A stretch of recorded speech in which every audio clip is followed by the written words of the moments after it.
كف وننشر أسماء أفضالي سلامتنا المرورية ترقب باللي أجلاله. سعادة محافظة القطيف الأستاذ خالد الصفيان راعي حفلنا أصحاب السعادة ضيوفنا الكرام، السلام عليكم ورحمة الله وبركاته. يشرفني في هذا اليوم المبارك أصالة عن نفسي ونيابة عن كافة زملائي منسوبي إدارة مرور محافظة القطيف ضباط وأفراد أن أرحب بكم أجمل ترحيب، كما نتقدم لكم بجزيل الشكر والتقدير لتفضلكم تشريف حفلنا هذا.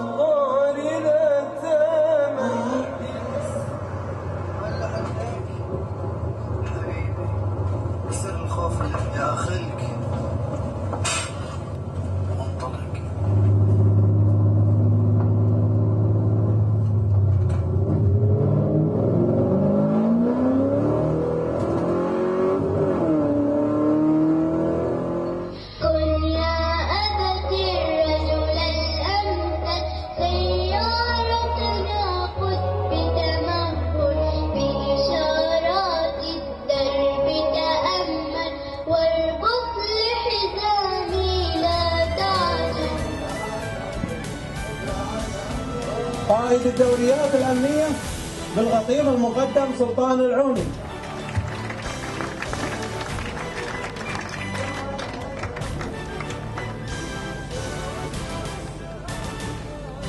مدير التربية والتعليم بالقطيف الأستاذ عبد الكريم العليف.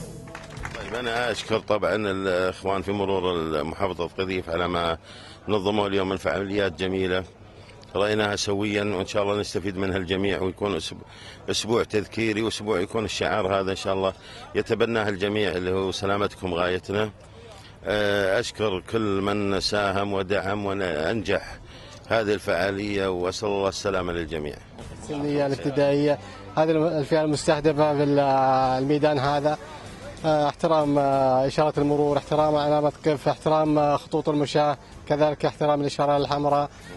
هذه من ضمن الفعاليات اللي عملناها، وإن شاء الله الإشارات كاملة المرورية، كذلك خطوط المشاة. حنا بالعكس احنا النشء الصغير حنا نحاول ننشئهم على مبدأ تعلم نظام المرور من صغرهم، خاصة احترام الآخرين والمشاة كذلك.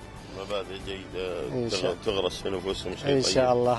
أتمنى لكم التوفيق، نتمنى الكل إن شاء الله يستفيد. الله يسلمك إن شاء الله. وأنا أشكر سعادة محافظة القطيف، كذلك مدير شرطة محافظة القطيف، والأخوان الزملاء اللي شاركونا حفلنا هذا الذي افتتحنا أسبوع المرور 30 بعنوان غايتنا سلامتك. مثل هذه الفعاليات التي تقام سنويا الهدف منها تذكير جميع المواطنين، جميع من يتعامل مع الطريق سواء من سائقين أو عابرين بأهمية السلامة.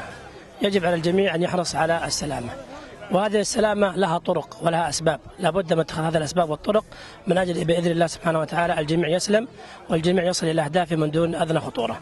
نحن نلمس ما يعانيه المجتمع لدينا في المملكة العربية السعودية من مشاكل مرورية، وبالتالي مثل هذه الفعاليات هي فعاليات توعوية من أجل النصح والإرشاد، لعلنا إن شاء الله نخفف من هذه الأضرار التي يعاني منها المجتمع ككل.